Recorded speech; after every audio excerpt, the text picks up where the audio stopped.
Bienvenue pour cette nouvelle séquence d'actualité sur votre chaîne d'information liée à l'info. Avant tout, je vous prie de vous abonner en cliquant sur le bouton rouge et activer la cloche de notification. Likez et partagez.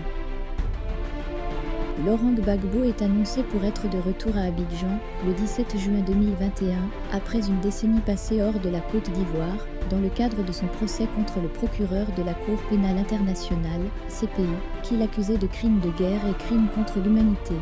Laurent Gbagbo aux Ivoiriens, aller au-delà d'un simple problème, j'entends bien rentrer le 17 juin 2021, et cela dans la paix et la sérénité sauf changement de dernière minute. Le retour de l'ex-président Laurent Gbagbo en Côte d'Ivoire devrait se faire le 17 juin prochain.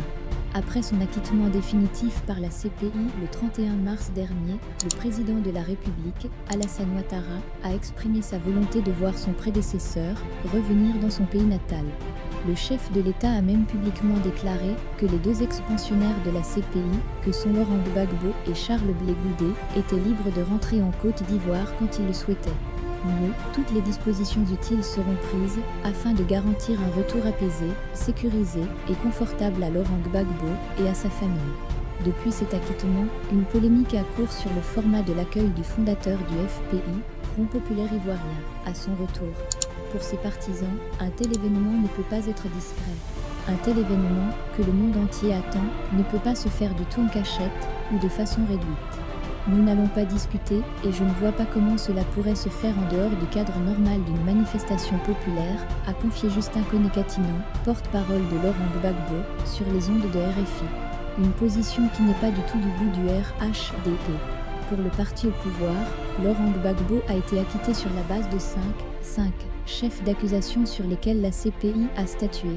Le fait qu'il ait été acquitté pour insuffisance de preuves ne veut pas dire qu'il n'a rien fait ou qu'il n'a aucune responsabilité dans la grave crise qui a causé la mort de 3000 personnes. Car, poursuit le RHDP, même acquitté par la CPI, la Côte d'Ivoire aurait bien pu ouvrir un nouveau procès sur la base d'autres chefs d'accusation. Plutôt que de vouloir rentrer en Côte d'Ivoire, comme un héros national, avec un trophée à la main, M. Laurent Gbagbo aurait pu comprendre que le contexte de la réconciliation nationale requiert une attitude d'humilité et de retenue. Il ne devrait en aucun cas enfiler la casquette du héros national, toute chose qui serait synonyme de provocation ou de moquerie au regard des victimes de la crise post-électorale. Dans le cas d'espèce, la sagesse et la responsabilité devraient conduire M. Laurent Gbagbo et ses partisans à mettre de l'eau dans leur vin, car l'essentiel ici c'est son retour apaisé et sécurisé dans un esprit de recueillement et de pardon, prévient Adjoumani Kobnan-Kwasi, le porte-parole principal du RHDP. Silencieux depuis lors, Laurent Gbagbo s'est fendu d'un communiqué, mercredi, pour donner sa position sur les passions que soulève la question de son retour en Côte d'Ivoire.